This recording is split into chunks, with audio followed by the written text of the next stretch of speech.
The modern world is enormous and complex. To better understand how things work, let's imagine a smaller, simpler version of society. At the 6-month mark, our miniature society looks like this. With a total of 30 people, we now face a critical juncture. For the original 10 people, a simple system of sharing and trade could be established. Everyone knew each other fairly well, and the immediate needs were clear: survive in a new, unknown land.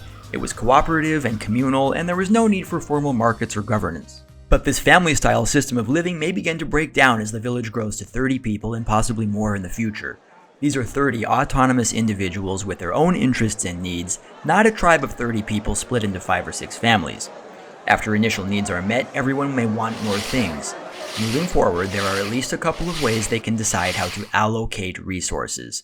In other words, they must determine what projects to undertake, what things to build, and how to use their time.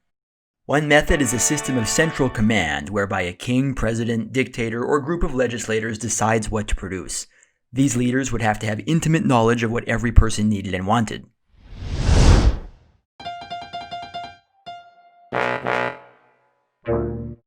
Failure to do so would result in a misallocation of resources. The rulers would also be tempted to build things they valued most and to downplay what is really needed by society. Ultimately, we would run into the problem of a loss of incentive due to lack of freedom, as discussed in the previous video. Keep in mind, this will happen even if the rulers are democratically elected. To understand why, let's take a look at a classic concept in economics: supply and demand. Absent a central command, the goods produced by a group of people, the supply, will depend on what the people want, the demand.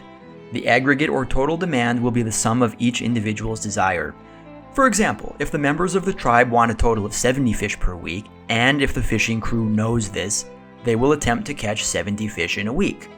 Successfully doing so would result in a market operating at equilibrium and would be an example of a perfect allocation of resources. The problem is one of information. How does the fishing crew know exactly how many fish everyone wants? Again, we may be tempted to run this information through a centralized source. Everyone could submit their wants and needs to the central command every week. Unfortunately, those demands are always changing.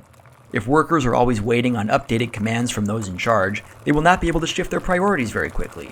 And if the central bureaucracy cannot keep up with these ever-changing demands, they will not be able to make accurate decisions. It does not matter how smart, hardworking, or diplomatic the commanders are. The amount of guesswork that would have to go into this is a fool's errand, and would not be much better than spinning a wheel and making a random selection. The result is a very inefficient economy. Let's think about how people would interact in a market setting, free from any central control. In economics, we often display the supply and demand relationship like this. Where demand intersects supply, we see the amount of an item that will be produced in a market operating at equilibrium. When the two curves consist entirely of one producer and one consumer, this equilibrium is reached quite easily. With a larger economy, negotiation must take place across the full range of transactions so as to determine a price. The price of an item indicates what people are willing to pay. A price can show how much one person values a given good or service. If people are generally willing to pay a high price for something, producers will take this as a sign to make and sell more whenever possible. If nobody wants to pay a high price for something, then less of it will be produced. The equilibrium price of an item is usually not constant, as people are always negotiating based on their preferences.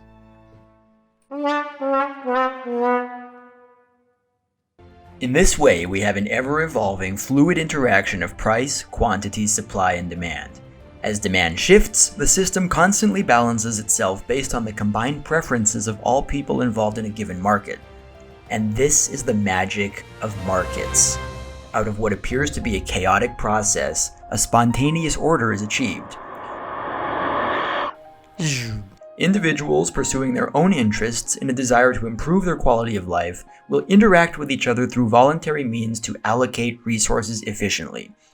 A central command cannot do this with any kind of consistency because each individual has different wants and needs, and those wants and needs are always changing. We will discuss the supply and demand relationship more in the future. For now, with all this talk of prices, one key thing is missing. The village has no money! What things do you think could serve as money on this island? We will look at some options in the next video. Stay tuned.